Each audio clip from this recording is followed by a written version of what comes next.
Morning mga lods, mag-prepare na tayo ngayon ng ating lulutuing ulam tanghalian. Ayan,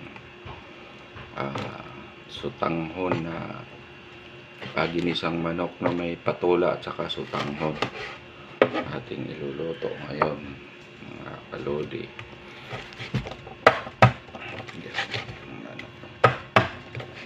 Ayan,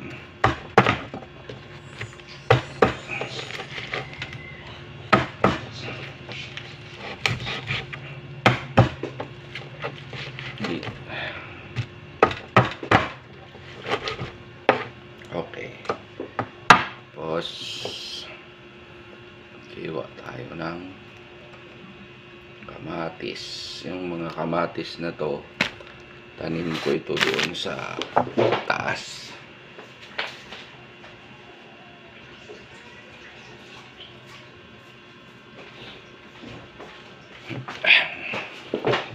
Tayo ng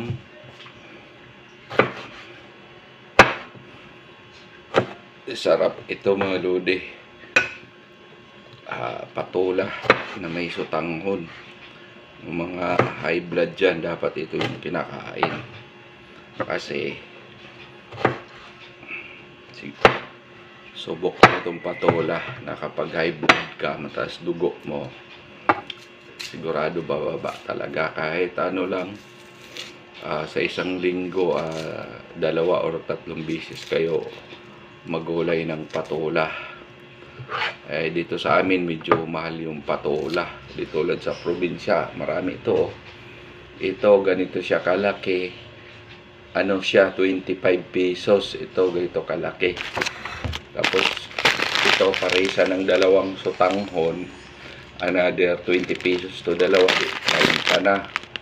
Kamatis, sibuyas, bawang, luya, sili, manok na yan, manok 1/4.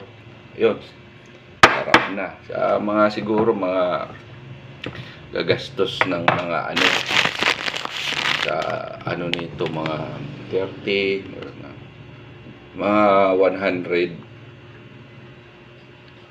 100 ganun, kasi 30 ano yung patula, 25 plus ano di 45, yung manok 1/4, 40, 50, mga 100 pesos mga kalodi. Pwede na magluto ng patula. Siguro mga 3 tao ang pwede kumain.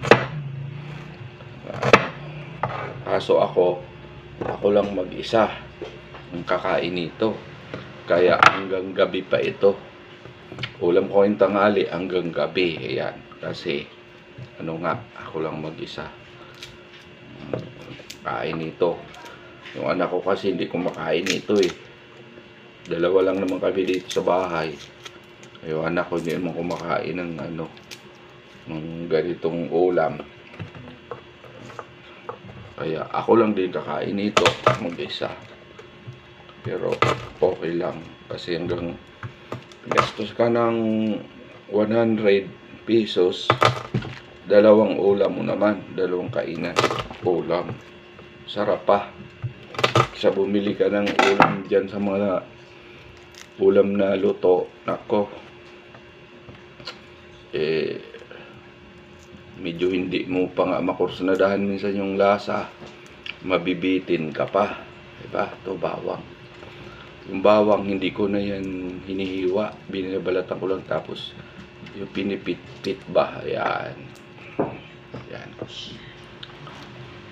Yun lang naman kailangan eh, pag nagisa eh. Bawang, sibuyas, luya, ayan, kamatis.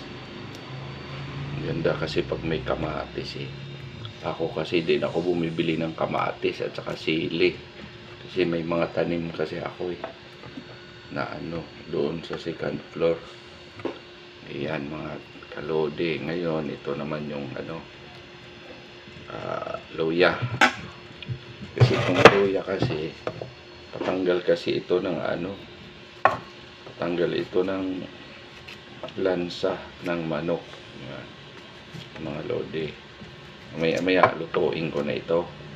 Pag niluto ko ito, ipapakita ko sa inyo mamaya kung paano lutuin ito. Yung sutangho na may patola. Ito kasi sa probinsya kasi, kahit araw-araw ko maggulay ng patola, kasi doon sa probinsya pag makatanim ka nito isang puno, nako, magsawa ka sa kakagulay dahil alam nyo naman yung patola, pag namunga yung patola parang upo din. Pero ang hindi alam ng karamihan na ang patola ang pinaka the best sa lahat na gulay. Kahit research nyo pa yung patola, baka ano yun, yan. Ayan, kalodi.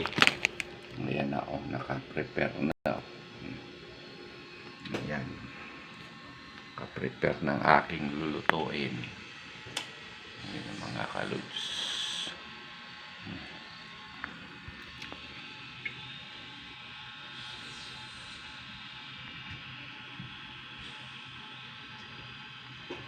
Lalay na. Papakita ko sa inyo mamaya pag nagluto na ako.